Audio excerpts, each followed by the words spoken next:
yo creo que, sobre todo las opciones políticas como el fujimorismo, a veces un poco que fijan en la mente de las personas ideas que no son a veces el meollo del asunto, ¿no? Porque, por ejemplo, si bien es cierto, ellos declaran de esa manera, pero yo les preguntaría a ellos, ok, no me interesa si conociste o no conociste, si venía de una fuente ilícita.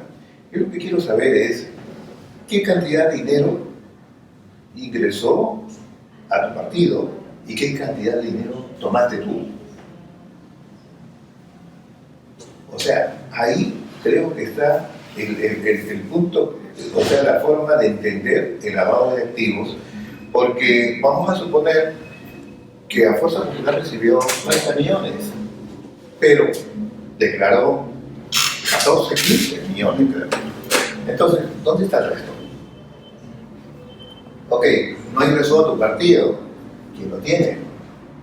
Hay una obligación de la persona natural que cogió eso, o de las una o varias, de que informe sobre el paradero de ese dinero y para poder a partir de ahí establecer si han omitido el pago de los impuestos o no. ¿Un desbalance? O sea, es decir, ¿no hay un desbalance? Quiero que quede claro. Podría ser. Quiero que quede claro una idea. Mucho se piensa de que el lavado de activos es tener patrimonio injustificado. Y el patrimonio injustificado no es un delito. Claro. No es un delito.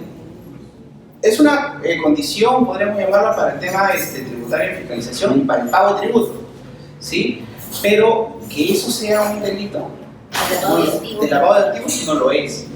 Es un indicio más para investigar, es un indicio fuerte para investigar el caso de lavado de activos, pero que per se sea ello una conducta prohibida por el decreto legislativo 1106 o el anterior 2765, no es un lavado de activos. Entonces, el incremento patrimonial justificado no configura. No configura. Ni como fuente de lavado de activos. No necesariamente. No. Tendría que, Es un indicio. Es un indicio más de vamos a ver el origen. Tiene que ser ilícito. Hay que probarlo. Hay que probar esto de acá y con un alto nivel de conocimiento. El mismo verbo que han utilizado para el lavado de activos lo utilizan acá también, con un nivel de conocimiento.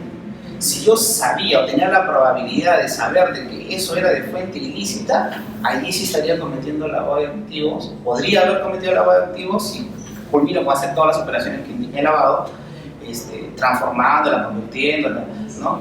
Pero si no logro probar esto... Doctor, si me ayuda como a recordar, antes sí se consideraba, hasta que hubo una, no sé si fue una casación, una resolución de los jueces que aclararon ese concepto. ¿Fue durante el caso de Humala o de Keiko? No, lo que pasa es que antes... Sí, porque antes sí ese desbalance o ese incremento patrimonial se entendía como un lavado de activos. No, eso era lo que entendían, en lo que querían dar a entender varias personas que opinaban y todo, pero no era así, no era así. Ahora, comentarios finales para el caso, dos casos emblemáticos, el caso Credit Corp, con el aporte de $3.600.000, y el caso Odebrecht, que ahorita está jalando a bastantes funcionarios públicos, políticos. Si el dinero salía de otra forma y la operación real es que fue una salida de un dividendo, por ejemplo, ahí se habría cometido un delito tributario porque se habría utilizado una figura distinta cuando lo que en realidad fue una salida de dinero, una entrega de dinero al... Una operación no real y hay un fraude además en la administración de la persona jurídica. Podría ser. Lo que pasa es que necesitamos más elementos de hecho para poder llegar a configurar, ¿no?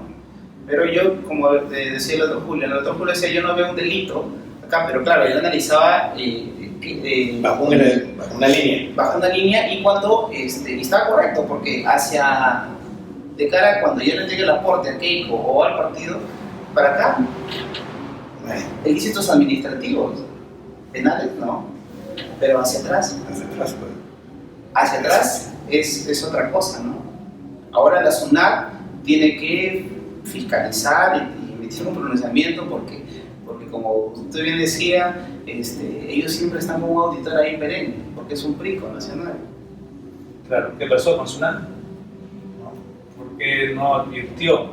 ¿O por qué no fue más perspicaz, ¿no? Incisivo en esos temas? El oficial de cumplimiento, lo que comentaba el otro Julio. Respecto al SBS. ¿Le emitieron al oficial de cumplimiento también o el oficial de cumplimiento se hizo de la vista gorda? El oficial de cumplimiento no lo vio. Una operación sospechosa y no reportó a la UIF. O de repente la UIF sí tuvo esa información. Hay muchos hechos que están todavía por dilucidarse, ¿no? Yo creo que ha tenido que sacar, opino que lo ha tenido que sacar de alguna manera formalmente. Quizás como un dinero para él, ¿no? Lo sacó para él. O sea, yo asumo de que están tributarizados. Si no están tributarizados, ahí va a tener un serio problema. Pues, indudablemente, ahí sí va a ser una complicación porque ya estaría ahí el delito fuente. Y en mi opinión, no necesitaríamos un informe de Tsunami, porque resulta evidente que el delito se cometió. Y un delito tributario todavía, entonces para que prescriba, todavía no... No prescrito para el delito tributario, pero que eso sí va fuente para un lavado de activos. Habría que analizar mejor la situación, porque el lavado de activos no creo que llegue, pero un ilícito tributario creo que sí podría ser, dependiendo, como venimos hablando, cuál es la operación que se ha registrado en la contabilidad. Porque, por ejemplo, en el tema de lavado de activos, si de alguna manera lo que se ha acreditado, por ejemplo, en el caso de los árbitros, que ha sido soborno, en algunas situaciones puede haber, los han liberado, sí, pero ese soborno, o sea, ha salido a través de recibos de honorarios, pero ha sido un soborno. Ahí está clavadito el lavado de activos, porque el delito previo sería precisamente el soborno. ¿Cierto? Eso sería el cohecho, más bien. Claro, pero de alguna manera ya... Lo que pasa es que hay que distinguir en que cuando yo cometo el delito y este dinero yo lo gasto, es una fase de agotamiento del delito. Ya. Si yo se lo doy a otra persona para que esta persona lo transforme en otra, ahí recién podríamos hablar de una operación de lavado, porque recordamos que el lavado no es una acción, sino es una operación. Más bien yo vería que es una parte del agotamiento del delito, ¿no? que se habría cometido del cohecho, más no de lavado. Discutible, claro, claro, pero hay que ver más hechos, ¿no? De acuerdo al hecho que me plantea, yo veo simplemente un cohecho. Porque a las declaraciones de Dionisio Romero, hijo, ¿no? Él señala que no hay comisión de ningún delito a la fecha. O sea, él señala que no se... ¿Quién puede decir sin preso? ¿No? Claro. No se configura que ha sido un aporte. Claro, le aportó para un partido y a la competencia también aportó, ¿no? A los dos. Porque recordemos que para que salga dinero de una empresa, como decía el señor Rendegri también, tiene que haberlo aprobado el directorio. O no necesariamente. Dependiendo de los montes. Depende. Bueno, no forma parte de los estatutos, por lo regular, que se incluya, por ejemplo, que el gerente, el directorio, están autorizados para realizar donaciones a partidos políticos. Entonces yo creo que esa circunstancia hace que es necesaria que se reúnan las autoridades de la empresa para decir, oye, vamos a hacer una disposición. Ahora, es un poco difícil de creer que en el caso de por ejemplo, del PCP, que está cotizando en bolsa y que inclusive parte de los accionistas están en Estados Unidos, no creo que hayan conocido estas actividades. Entonces ellos también pueden accionar. Están en todo su derecho, por decir, oye, ¿cómo yo cotizo y yo, esta acción para mí tiene un valor, pero tú estás haciendo gasto y entonces me estás perjudicando? Yo creo que, tal como decía, escuchaba acá al doctor, y efectivamente la ley, si ustedes observan, tiene muchos aspectos que hay que solucionar, ¿no? Por ejemplo, decía hace un momento que por ejemplo, en los aportes que se han dado, que recibió Keiko, tanto de Odebrecht o de otros, decía, por ejemplo, yo no lo he hecho en el ejercicio de una función pública. Y en consecuencia, no he cometido delito. Esto es el delito para alguien que está en el ejercicio y que va a favorecer con una obra de una determinada manera. Pero yo no soy funcionario público. Pero yo sí creo, yo sí creo que en la medida, como conversábamos al principio, en la medida que se demuestre que hay un desbalance patrimonial en su caso, o que ha tenido, y no se logra ubicar, pero que ha habido acciones como la quema, por ejemplo, de su libro contable, hay declaraciones de muchos, yo creo que por ahí hay indicios ahí que son razonables para que en este caso Domingo Pérez, ¿no? En su teoría de caso que tiene, lo señale como lo que está haciendo en su caso un lavado de activos. Él lo lleva como lavado de activos, ¿no? ¿Doctor? Entonces yo creo que sí, en la medida que, por ejemplo, el caso de Romero, en el cual, por ejemplo, él ha dispuesto dinero, que tiene una implicancia en lo tributario, que constituye, sí, la evasión tributaria, una fuente que puede, digamos, darle la forma necesaria para que, en este caso, la señora que sea denunciada, ¿no? Para mí, yo lo veo que es la forma como está conduciendo el fiscal, está apuntando hacia ese lado. Igualmente, creo que va en el lado de Odebrecht, porque debe tener algún sentido que vaya, se reúne con los funcionarios de Odebrecht, ¿no? Que recojan sus manifestaciones y para poder acusar. Ahora, en todo este esquema, yo veo, por ejemplo, algunas cosas que todavía no, que le digo, todavía falta perfeccionar en la ley, ¿no?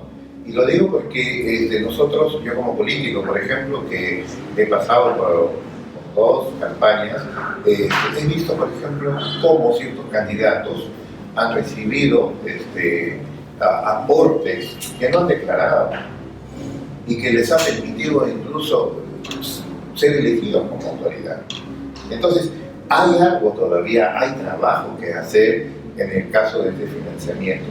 Obviamente que este Congreso es el que obstaculiza, este Congreso es el que impide que esas leyes tomen un poquito más de precisión para evitar, digamos, ser sancionados, porque en buena cuenta, digamos que existe un poder fáctico que está detrás, en el cual incluyo, por ejemplo, a las empresas, a grandes empresas, que quieren de alguna manera continuar con una situación como la que estamos viviendo.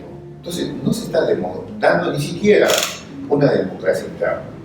Son ideales de la gente y muchas veces están equivocados. Piensan que los partidos incluso son elegidos de una forma democrática, pero no lo son. Existe, por ejemplo, la elección por delegados, o sea, cuando el mismo partido señala tú vas y tú vas, ¿no?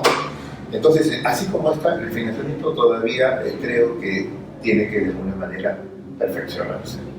Bueno, solamente es lamentable cómo se está trabajando el tema tributario y contable de los partidos políticos, ¿no? Se entiende de que ellos deberían llevar una contabilidad, deberían declarar, por más que sean ingresos no grabados, los PDTs se deben de declarar, por más que sean ingresos que no estén afectos a impuestos, se deben de declarar esa información.